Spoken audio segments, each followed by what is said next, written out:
Saya didampingi Presiden Republik Indonesia kelima, Ibu Megawati Soekarno Putri, Ketua Majelis Permusyawaratan Rakyat Republik Indonesia, Saudara Ahmad Muzani, Ketua DPR RI, Saudari Puan Maharani, Ketua DPD RI, Saudara Sultan Najamuddin, Wakil Ketua Umum Partai Demokrat, Saudara Ibas Yudhoyono, tapi mewakili Ketua Umum yang sedang dalam perjalanan dari Tiongkok. Kemudian Sekretaris Jenderal Partai Keadilan Sejahtera karena mewakili Ketua Umumnya yang sedang berada di luar kota. Saya juga didampingi Ketua Umum Partai Golongan Karya, Saudara Bahlil Lahadalia, Ketua Umum Partai Kebangkitan Bangsa, Saudara Muhaimin Iskandar, Ketua Umum Partai Amanat Nasional, Saudara Zulkifli Hasan, dan Ketua Umum Partai Nasdem, Nasional Demokrat, Saudara Surya Paloh. Kita tadi sudah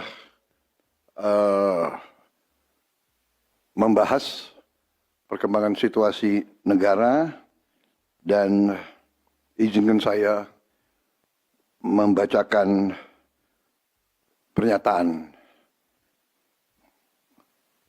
Saudara-saudara sebangsa dan setanah air, dalam beberapa hari ini saya, Presiden Republik Indonesia, terus memantau perkembangan situasi yang terjadi di Jakarta dan beberapa kota lain di Indonesia. Negara menghormati dan terbuka terhadap kebebasan penyampaian pendapat dan aspirasi yang murni dari masyarakat.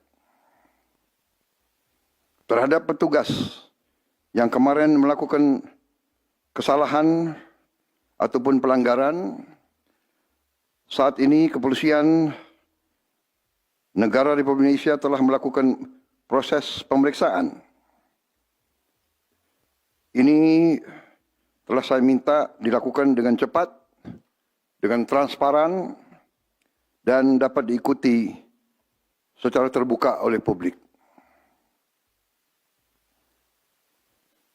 Dalam rangka menyikapi apa yang menjadi aspirasi murni dari masyarakat, saya menerima laporan dari para ketua umum partai politik bahwa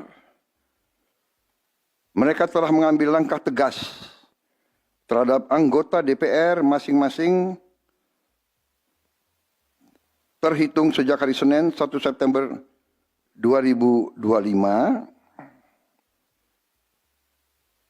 yaitu terhadap anggota DPR masing-masing yang telah mungkin menyampaikan pernyataan-pernyataan yang keliru. Kemudian para pimpinan DPR menyampaikan akan dilakukan pencabutan beberapa kebijakan DPR RI, termasuk besaran tunjangan anggota DPR, dan juga moratorium kunjungan kerja ke luar negeri.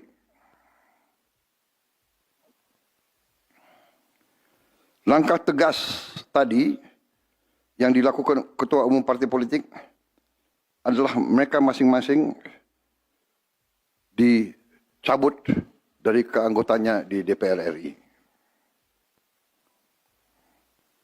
Dan juga para pimpinan DPR telah berbicara dan para ketua umum partai juga sudah menyampaikan melalui ketua fraksi masing-masing bahwa para anggota DPR harus selalu peka dan selalu berpihak kepada kepentingan rakyat.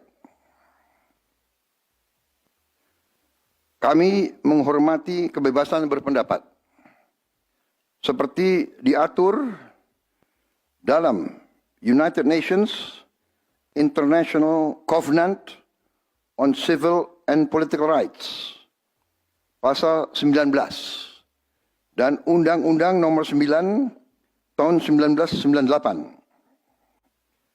Penyampaian aspirasi bisa dilakukan secara damai.